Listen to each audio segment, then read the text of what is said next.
अभी मैं मौजूद हूँ चतरा समाहरणालय में, जो इंडिया के महागठबंधन के उम्मीदवार केन त्रिपाठी जी नामांकन करके चतरा संसदीय क्षेत्र से अभी जस्ट तुरंत ही निकले हुए हैं। हालांकि आपको बता दें, काफी सरगर्मी तेज हुई है चुनाव की, और गर्मी के माहौल में इस तरह से भीड़ भी लगी हुई थी कि लोगों का आना जाना काफी दिक्कत भी हो रही थी। पूरे रास्ते जाम हो गए थे। केन त्रिपाठी के जन सैलाब इस तरह से उमड़ी थी कि पूरे रास्ते में जाम हुई थी। आपको बता दें, यही कहा कि यहाँ पे पलायन और रोड की समस्या काफी जर्जर है। इसी को लेकर के वो चुनाव मैदान में आए हुए हैं। आप देखते हैं कि किस तरह से उनका भाग्य उनके साथ देता है या नहीं देता है, क्योंकि इंडिया गठबंधन में से सभी मंत्री भी मौजूद है।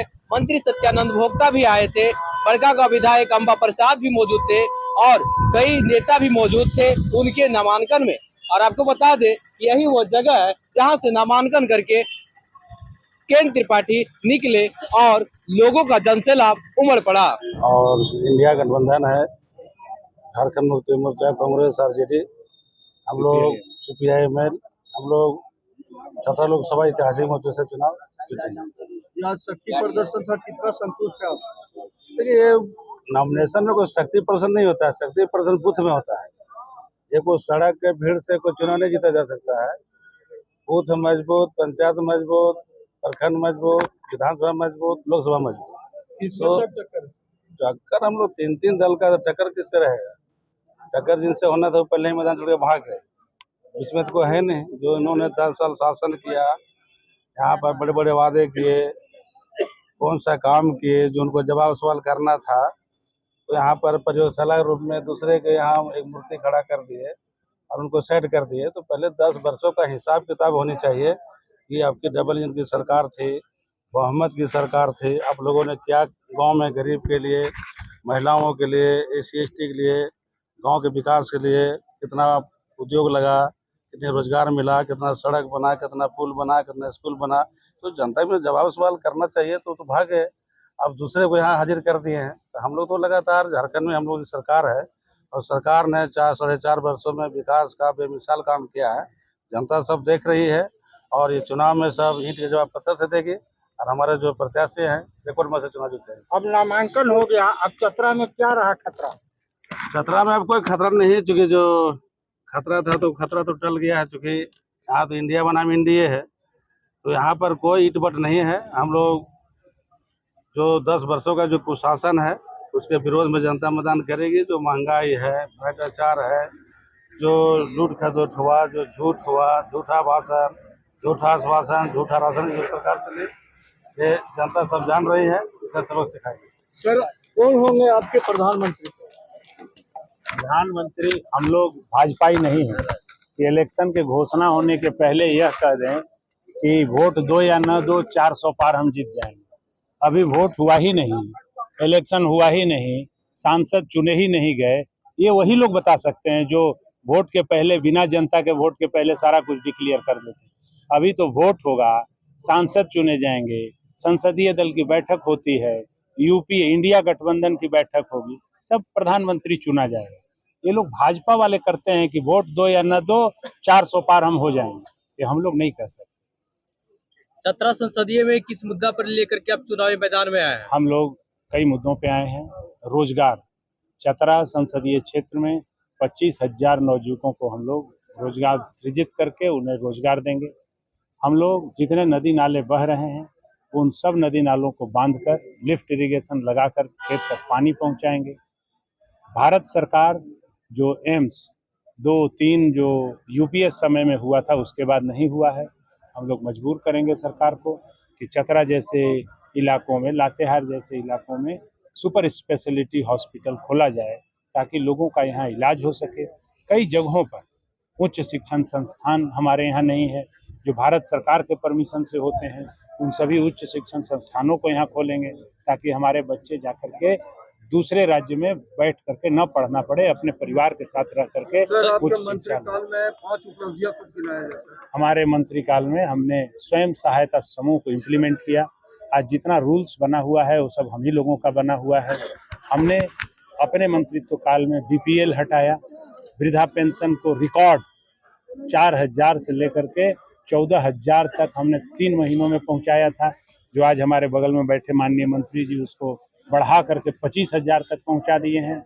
हम लोगों ने कई ऐसे काम किए जो पहले कभी नहीं हुए थे, उन सारे कार्यों को अपने मंत्रित्व काल में हम लोगों ने किया। कार्यकर्ताओं में कुछ नाराजगी देखी जा गई थी, कुछ सुलह हो गया सारा मामला पटाक्षेप हो गया। वो एक परिवार है, महागठबंधन है, कांग्रेस, आरजेडी, जेएमएम एक परिवार है। आप कहीं 2 बर्तन भी रख दो तो खट खट आवाज सुनाई देता है। तो हो गया, आप सब हम लोग साथ। गढ़ माना जाता है, जैसे लगातार पिछले 2 चुनावों में देखा गया। यदि चतरा भात्री महागठबंधन से जीत करके विधायक और मंत्री कैसे हो? लोकसभा में उन्होंने 10 साल जनता को जो अधिकार और हक को छीन लिया है, उसका दंड जनता इन्हें देगी। अब माफ नहीं करेगी कि 10 साल पहले बर्बाद किया और फिर एक्सपेरिमेंट में 10 साल और बर्बाद करे, ताकि जीतने के बाद पलायन पे क्या रोक रहेगी सर? क्या पलायन पर रोक होगी, विस्थापन के लिए नियम बनेगा। हमें यही रोजगार के साधन उपलब्ध करेंगे ताकि पलायन नहीं हो। मंडल डैम पर काम शुरू होगा और मंडल डैम का पानी यहाँ भी मिलेगा और बिहार भी जाएगा। सर, आने के लिए रास्ता, आपने जिस क्षेत्र से आया उस आने के लिए रास्ता भी एकदम बनेगा। लावालौंग का रास्ता बनेगा। लावालौंग का रास्ता बगड़ा मोड़ से लेकर के पांकी तक जाएगा। और सर, बिजली की भी समस्या उस ऐसा जहाँ पे अभी तक बिजली भी नहीं पहुंच पाई। आजादी के 75-76 साल हो जाने के बाद लावालौंग के जंगलों में लोग अभी भी अंधकार में रह रहे हैं। वो भाजपा के सांसद चुने जाने के चलते ऐसा हुआ है। इसलिए लोगों से आग्रह है कि पार्टी नहीं, नेता को वोट दें, भाजपा के नाम पर। 5G का जमाना है सर, वहाँ पे 2G भी काम नहीं कर रहा है, वहाँ पे नेटवर्क भी नहीं है। एकदम ये सारे मॉडल कार्य होंगे जैसे कि और दूसरे मेट्रोपॉलिटन में होते हैं। इस टाउन में वो सारी सुविधाएं रहेंगी जो दूसरे बड़े शहरों में रहती है। ऐसा हम लोग बीच में विरोध हुआ था कि बाहरी एक्चुअली वो लोग बोल करके एक्चुअली भाजपा के लोगों बोल करके फंस गए, क्योंकि वो नहीं जानते थे कि हमारे पास 1532 का खतियान और हम यहाँ के आदिवासी राजाओं के राजपुरोहित रहे हैं। तो जब वो देखे जाने, हमने कहा कि भैया तुम 1932 का दिखा दो, तो हमारे पास तो 1532 के हम खतियानी है। तो जब हम 1532 के खतियान की बात किए तो इसके बाद वो लोग बैकफुट पर आ गए। अब वो 1932 का खतियान दिखाने का हिम्मत नहीं। आपने कहा था कि कालीचरण सिंह बाहरी हैं, मैं नॉमिनेशन के बाद बोलूंगा। वक्ता जी रुकिए। नामांकन के बाद मैं बोल रहा हूँ कि मैंने उनको चुनौती दी थी कि आप 1932 का खतियान दिखा दें, क्योंकि 1932 का खतियान उनका नहीं है, इसीलिए वो बाहरी है। हुआ है, उसके बाद स्क्रूटनी होगा, सिंबल मिलेगा, लोग प्रचार प्रसार करेंगे, जनता के बीच में जाएंगे। और जिन लोगों ने यहाँ 10 बरस शासन किया झूठ बोल करके कि शौचालय बनेगा तो नल जल जो है तो पानी मिलेगा, गैस बटेगा, भैंस बटेगा, मंडल डैम बनेगा, ग्रीन सिटी, स्मार्ट सिटी की जो सपना दिखाया गया था, तो अभी तक शहर से गांव तक वो दिखाई नहीं दे रहा है। तो 10 वर्षों में उन्होंने क्या किया, ये जनता भी मुद्दा को रखेंगे और हम जीतेंगे तो क्या करेंगे, ये हमारा विकास मुद्दा होगा।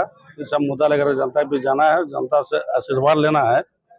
और हम लोग का पूरा जनता जो है पार्लियामेंट में, क्योंकि 10 वर्षों को शासन से उब चुकी है, सब परिवर्तन और बदलाव के मूड में है। सत्यानंद भोक्ता ने ठाना है कि अगर बाहरी को चतरा से भगाना है। यहाँ बाहरी को है नहीं, क्योंकि हमारे जो प्रत्याशी है वो आपको मनिका विधानसभा क्षेत्र के हैं, 5 विधानसभा है, तो कोई बिहार, बंगाल, उड़ीसा के यहाँ नहीं, सब लोकल लोग ही हैं। ऐसे में जो है से बढ़िया बैटिंग करना है। सर, आज़ादी के इतने दिन हो गए, लेकिन आज भी अगर हम आ रहे थे रास्ते में पांकी से चतरा, तो बीच में सर एक गांव पड़ा था लावालौंग, ना सड़क था ना ही बिजली थी, खंबा भी बिजली का नहीं था। ये तो लावालौंग से महज 10 लगातार सिमरिया विधानसभा ने अभी भी डबल इंजन की सरकार है, बीजेपी के सांसद, बीजेपी के विधायक, उसके बाद भी उस विधानसभा में सड़क नहीं है, पुल नहीं है, स्कूल नहीं है, विकास काम नहीं है। सोचते कौन सा काम हुआ, जो कि हर बार चुनाव का और मुद्दा बन अभी जाता जो है। है से रांची भी डबल इंजन की सरकार थे, एमएलए एमपी अभी बीजेपी का है सिमरिया में, यहाँ तो एक हम आरजेडी का है, यहाँ एमपी बीजेपी का है। लेकिन जब नीचे पर उनका बीजेपी के एमएलए एमपी है तो फिर काम क्यों नहीं हुआ? यही तो जनता भी ने बताना है कि सड़क नहीं है, पुल नहीं है, तो आपका एमपी क्या किया 10 साल, आपका एमएलए क्या किया 10 साल? सत्यानंद भोक्ता ने पलायन रोकने पे काम किया है और बहुत लोगों को नौकरियां दी हैं। क्या ये रथ चालू रहेगा? देखिए, अब अपने श्रम विभाग से लगभग 50,000 युवा युवतियों को रोजगार जोड़ने का काम किया। जो सरकार ने 75% जो एक्ट बनाया है उसको हम लोग सख्ती से लागू किए हैं, और अभी जैसी आचार संहिता खत्म होगा उसके बाद हम लोग फिर रफ्तार पकड़ेंगे।